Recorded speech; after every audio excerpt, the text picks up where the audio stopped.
Iran ജനതയ്ക്ക് മേൽ കൊലവിളിയുമായി American president Donald Trump. Iran ജനതയെ മുഴുവനായും ഇന്നു രാത്രി ഇല്ലാതാക്കും, എല്ലാത്തിനും ഇന്ന് തീരുമാനമാകുമെന്ന് ട്രംപിന്റെ ഭീഷണി. ട്രൂത്ത് സോഷ്യലിലൂടെയാണ് ഡൊണാൾഡ് ട്രംപ് ഭീഷണി മുഴക്കിയത്. സായ് കുമാർ വിവരങ്ങളുമായി ചേരുകയാണ്.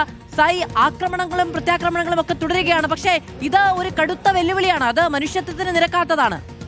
തീർച്ചയായും അത് അങ്ങനെ തന്നെ പറയേണ്ടി വരും.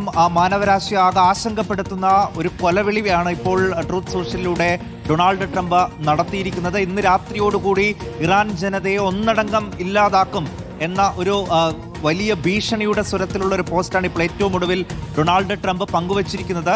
കഴിഞ്ഞ ദിവസം 48 മണിക്കൂർ മുന്നറിയിപ്പ്, ഹോർമുസ് കടലിടുക്ക് തുറന്നില്ലെങ്കിൽ 48 മണിക്കൂറിനുള്ളിൽ ഇറാൻ നരകമാകും എന്നൊരു മുന്നറിയിപ്പ് ട്രംപ് നടത്തിയിരുന്നു.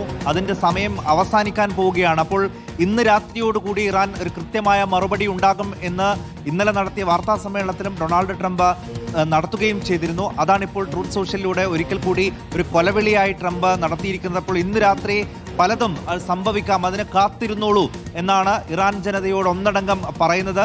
അവരുടെ റെയിൽ സംവിധാനങ്ങളും ആണവ നിലയങ്ങളും ഒക്കെ ആക്രമിക്കും എന്ന് പറഞ്ഞിരുന്നു. അതോടൊപ്പം തന്നെ ഇസ്രയേലും വലിയ ഭീഷണി മുഴക്കി റെയിൽ യാത്രയൊക്കെ പൂർണ്ണമായും ആളുകൾ ഒഴിവാക്കിക്കോളൂ ഇല്ലാതാക്കും. ഒരു ജനത ഇന്ന് രാത്രി ഇല്ലാതാക്കാൻ പോകുന്നു എന്നതാണ് ഡൊണാൾഡ് ട്രംപിന്റെ ഭീഷണി. മനുഷ്യവാസ കേന്ദ്രങ്ങളെ അടക്കം ട്രെയിനുകൾ അടക്കം ആക്രമിക്കുമെന്നുള്ളതാണ് മുന്നറിയിപ്പ്.